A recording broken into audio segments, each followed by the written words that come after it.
Oke, saya lanjutkan materi kita ya. Tadi udah uji validitas, sekarang uji yang kedua, uji reliabilitas. Setelah melakukan uji validitas data penelitian, pengujian terhadap kualitas data penelitian dilanjutkan dengan melakukan uji reliabilitas data. Pengujian terhadap reliabilitas data penelitian dapat dilakukan dengan menghitung besarnya Cronbach's alpha. Data penelitian dapat dikatakan reliable jika nilai Cronbach's alpha-nya minimal 0,8. Ya, minimal 0,8. Namun ada yang berpendapat bahwa Cronbach's alpha minimal 0,6 sudah cukup untuk menyimpulkan bahwa data penelitian adalah reliable. Ada dua pendapat di sini ya, minimal 0,8 dan minimal 0,6. Ini terserah peneliti mau pakai yang mana. Cuma banyak peneliti itu yang menggunakan pendapat yang kedua, minimal 0,6. Karena kenapa? Kalau pakai minimal 0,8 itu dirasakan terlalu tinggi. Itu ya. Jadi mereka cukup pakai yang minimal 0,6 aja. Tuh. Ya. Akan kita coba uji reliabilitas data. Nih. Uji reliabilitas data. Ini ya, sorry. Ini saya gini dulu. Oke. Reliabilitas data. Ya, dah. Klik analyze, kemudian dipilih scale. Analyze, scale, kemudian reliability analysis. Oke, saya reset. Sama seperti uji validitas, uji reliabilitas data ini harus diuji sendiri-sendiri, satu per satu. Ya.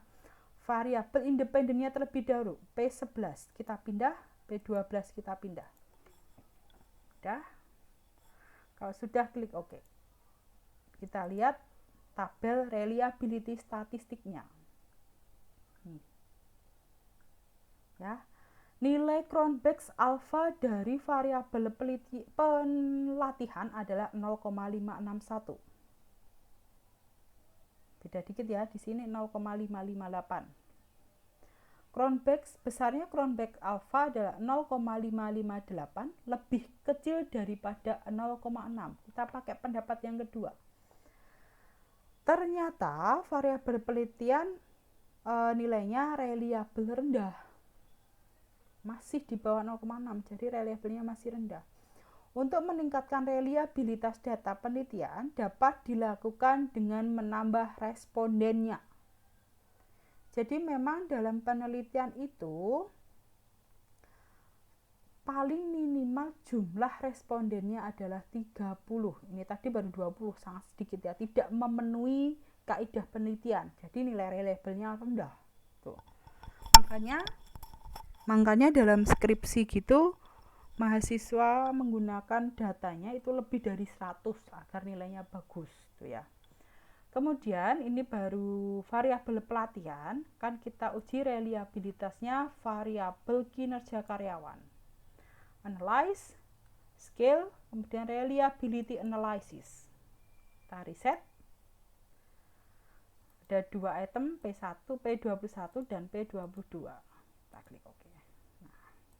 Untuk variabel kinerja karyawan ya, nilai reliability statistiknya adalah 0,767. 0,767.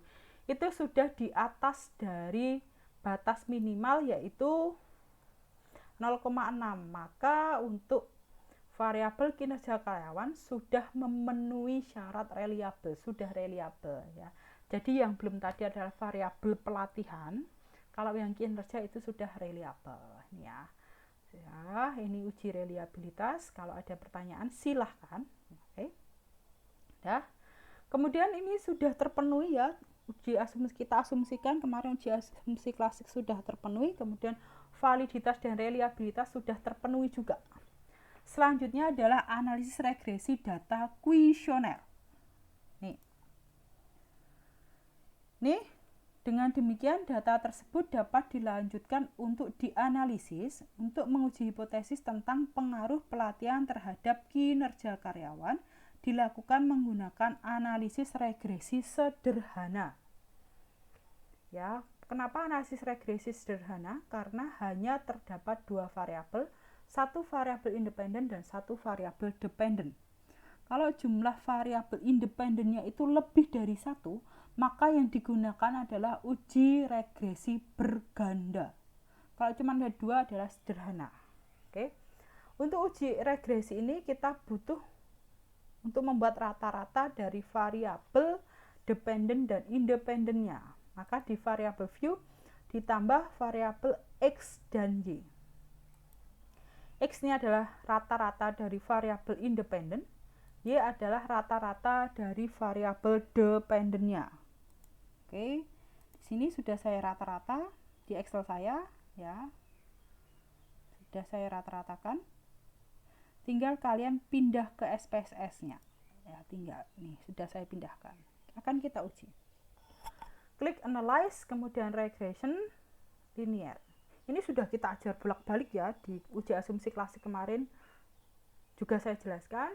Yang di kelas sudah saya jelaskan juga. Ini pasti kalian ngerti, udah gampang ini. Linear, pindahkan, saya reset sesuai dengan ini. Kolomnya, dependennya adalah Y, independennya adalah X. Udah, itu doang. Ya, masih ingat kan? Gampang kalau ini. Klik OK. Nah, kita lihat.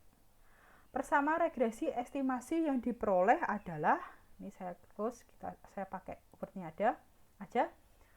Persama regresi estimasi yang diperoleh adalah Y aksen sama dengan 2,62 dari sini, dari tabel koefisien, dilihat dari nilai kolom B, nilai konstannya adalah 2,62 ditambah 0,33X ini. Ya. Rumus regresi estimasi adalah Y aksen sama dengan A plus BX. Maka Y aksennya adalah 2,62 ditambah 0,33X. Koefisien regresi variabel X bertanda positif plus 0,33 menunjukkan bahwa terdapat perubahan yang searah antara skor pelatihan dengan skor kinerja karyawan. Ya. Terdapat perubahan yang searah. Maksudnya gimana? Biasanya kan di hipotesis itu kan hipotesisnya ngomong gini.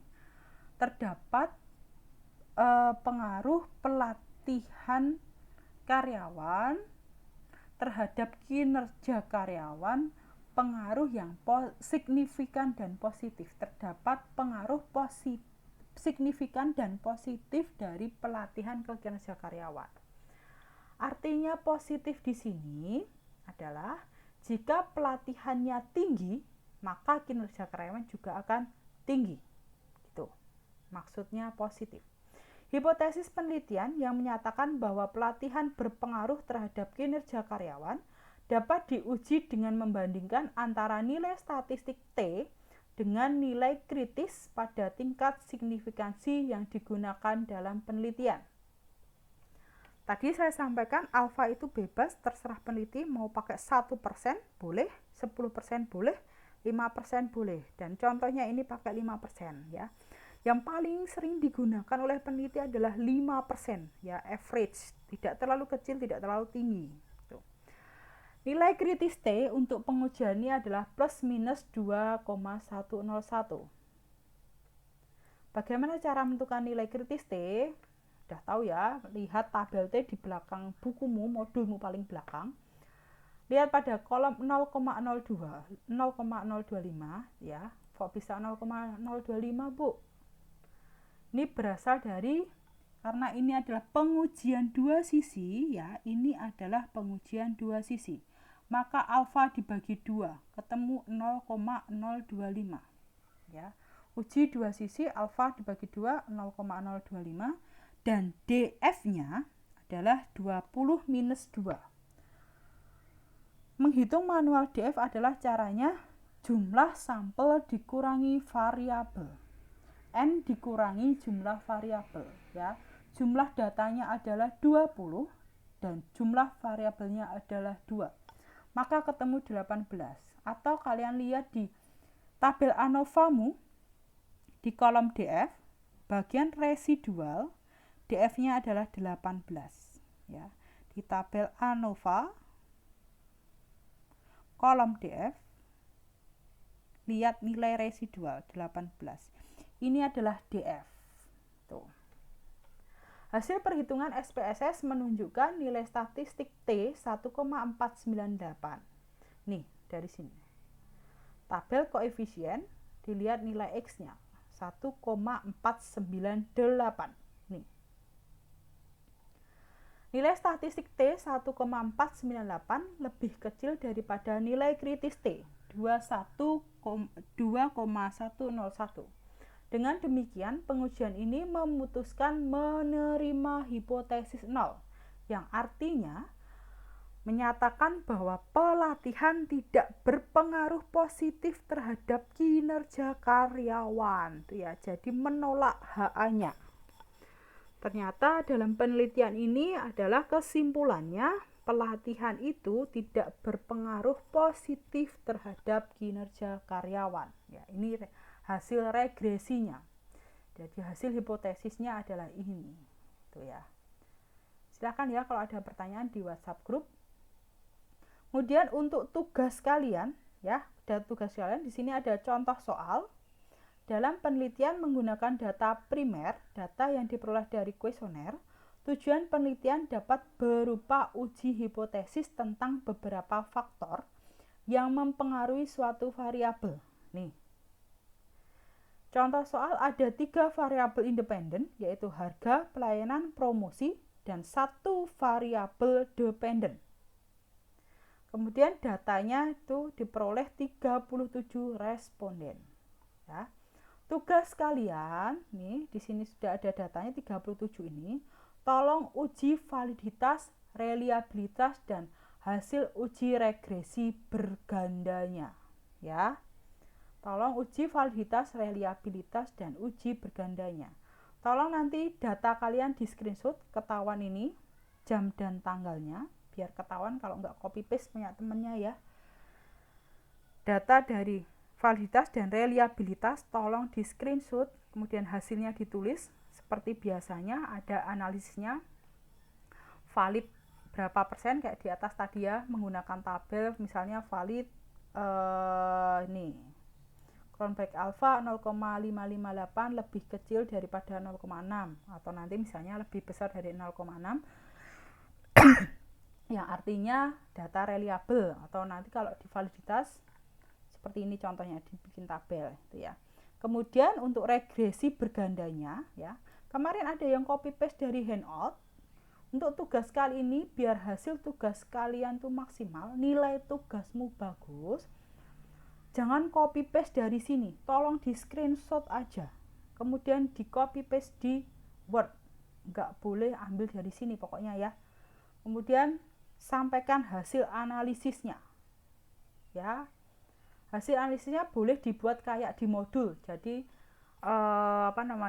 persamaan regresi, uji F dan uji T itu di modulmu ada, silahkan dibuka, itu saya sudah jelaskan di kelas. Jadi analisisnya nggak usah pakai kalimat ini, boleh kalian pakai seperti di buku. Analisis itu ada 5 poin, hipotesis, nilai kritis kayak gitu. Silahkan disamakan sama modul boleh. Ingat, jangan copy paste dari handout. Oke. Ya, kalau ada pertanyaan saya tunggu. Jadi tugasnya adalah ini. Diuji validitas, reliabilitas dan uji regresi berganda. Oke ya. Saya tutup kuliah kita pada pagi hari ini ya. Sampai jumpa minggu depan. Minggu depan adalah materi kita terakhir ya. Minggu depan itu materi kita terakhir. Oke, selamat pagi, tetap jaga kesehatan, sampai jumpa minggu depan.